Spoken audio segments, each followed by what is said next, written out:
you get a call from a debt collector, listen up. I'm gonna tell you how to prevent that debt from hitting your credit report, or if it's already on there, how to get it off. We got 60 seconds, so let's jump into it. This is the best law that was ever made, y'all, and it's called the Fair Debt Collection Practices Act, or FDCPA for short.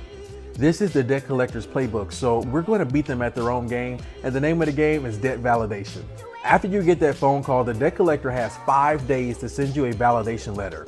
This letter should include the amount of the debt, the name of the creditor, and a list of your rights.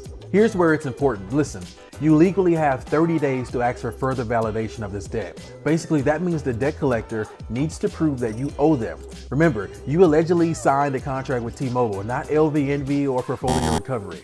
Linked in our bio, guys, we have a letter template in our DIY credit repair kit that you can use to block that collection.